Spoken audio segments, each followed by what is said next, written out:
কেন্দ্রীয় শিক্ষা প্রতিমন্ত্রী সুকান্ত মজুমদার আমাদের সঙ্গে ফোন লাইনে রয়েছেন। সুকান্ত বাবু, আজকে কোর্টের যে নির্দেশ ফের একবার ধাক্কা বলা যেতে পারে রাজ্যের কাছে, তার কারণ এখানে পরিষ্কার বলা হয়েছে যারা অযোগ্য তারা পরীক্ষায় বসতে পারবে না, তার বাইরে বিজ্ঞপ্তিতে কোনো বদল নয়। এদিকে সবসময় এসএসসির তরফ থেকে দেখা গেছে একটা প্রচেষ্টা যে যারা অযোগ্য তাদের জন্য জায়গাটা তৈরি করে দেওয়া, ওপেন টু অল করে দেওয়া, এটাও কি রাজ্যের জন্য একটা বড় ধাক্কা নয়? আপনার প্রতিক্রিয়া সুকান্ত বাবু।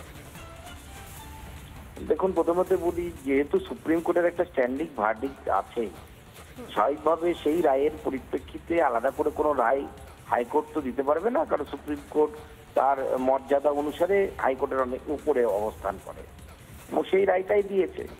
এবং মূল সমস্যাটা হচ্ছে এটাই যে মমতা বন্দ্যোপাধ্যায় এবং তার সরকার অর্থাৎ স্কুল সার্ভিস কমিশন কোনো মতেই যাদেরকে অযোগ্য বলা হচ্ছে, অর্থাৎ যারা ফাঁকা মার্কশিট জমা দিয়ে যারা চাকরি পেয়েছিলেন তাদেরকে আলাদা করে চিহ্নিত করবেন না। এবং তারা বারবার বলে যাচ্ছে তৃণমূল কংগ্রেস যে আমরা কোনোভাবে এটাকে চিহ্নিত করব না।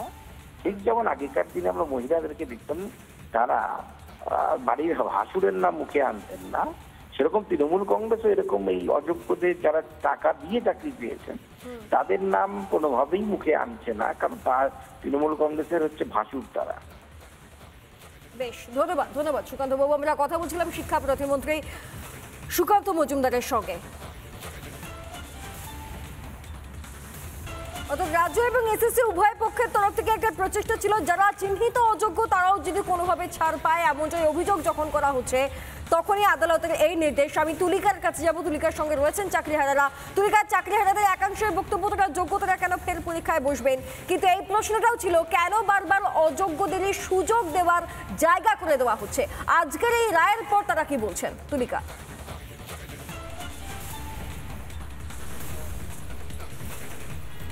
দেখো, এর আগে যখন যে বিজ্ঞপ্তি প্রকাশ করার পরে যেরকমভাবে নতুন নিয়োগ প্রক্রিয়া শুরু হয়েছিল, যেখানে ওপেন টু অল বলা হয়েছিল, সেখানেই তারা প্রতিবাদ জানিয়েছিলেন যারা চাকরিহারারা রয়েছেন। আমি একেবারে সরাসরি তাদের সঙ্গে কথা বলার চেষ্টা করব, তার কারণ আজকে কলকাতা হাইকোর্ট যে রায় দিয়েছে বা যে নির্দেশিকা দিয়েছে যে যারা অযোগ্যরা রয়েছে, যারা সুপ্রিম কোর্টে ইতিমধ্যে চিহ্নিতকরণ হয়েছে, তারা কোনোরকমভাবে এই নিয়োগে বসতে পারবে না, নিয়োগ প্রক্রিয়ায় থাকতে পারবে। বলবেন যোগ্য অযোগ্যের ডিফারেন্সিয়েশন যদি হয়েই যায়, ডিফারেন্সিয়েট যদি করাই যায়, যোগ্য কারা অযোগ্য যারা not specifically found to be tainted, তাদের মধ্যে যদি কোনো অযোগ্য থাকে তাহলে সিবিআই ইনভেস্টিগেট করে বার করুক। তাহলে এই নতুন পরীক্ষা পদ্ধতির কি গল্প থাকতে পারে? পরীক্ষা পদ্ধতিটা কোথা থেকে এলো? যদি সেগ্রিগেশন পসিবল হয়, এসএসসি সেটা নির্ধারণ করতে পারে এরা অযোগ্য, তাদেরকে টার্মিনেশন ধরানো হোক, আর যারা যোগ্য তাদেরকে সসম্মানে রিভিউতে ফিরিয়ে এনে পুনঃপ্রতিষ্ঠিত হোক। এই যে নতুন পরীক্ষা পদ্ধতি, নোটিফিকেশান এবং ঘাট ধরে যোগ্যদেরকে আবার নতুনভাবে পরীক্ষায় বসানোর প্রচেষ্টা এবং টেন্টেডদেরও আমাদের সঙ্গে নতুনদের সঙ্গে বসানোর প্রচেষ্টা এবং 2016 যে গেজেট এবং 2025 গেজেটকে গোলমাল পাকিয়ে পুরো অ্যাফোর্সেড ভ্যাকান্সি এবং নিউ ভ্যাকান্সিকে মিলিয়ে দেওয়ার চক্রান্ত এবং তার মধ্যে দিয়ে টেন্টেডদের বার করে নেওয়ার একটা প্রচেষ্টা, সেই প্রচেষ্টাই আজকে দেখলাম কল্যাণবাবুর আজকে যে আর্গুমেন্ট আমরা শুনলাম তাতে করে দেখলাম যে তিনি যে যোগ্য যারা বঞ্চিত হলো তাদের থেকে বেশি ওয়ারিড টেন্টেডদের নিয়ে, তারা কিভাবে পরীক্ষায় প্রসিড করবে, পরীক্ষায় চাকরি পাবে, বসতে পারবে, তাদেরকে তাদের অধিকার নিয়ে তিনি খুব সচেতন। যখন এই যে ওপেন টু অল বলে যে নিয়োগ প্রক্রিয়ার জন্য যে ফর্ম ফিল আপ করা হচ্ছিল, সেখানে দেখলাম যে আপনারা কোনো রকমভাবেই সেই প্রক্রিয়ায় অংশগ্রহণ করেননি। কলকাতা হাইকোর্টের যে আজকের যে রায়, এটার পরে কি আপনারা কোনো রকমভাবে অ্যাপ্লিকেশন করবেন বা যদি এসএসসি সেটার আবারও বন্দোবস্ত করে?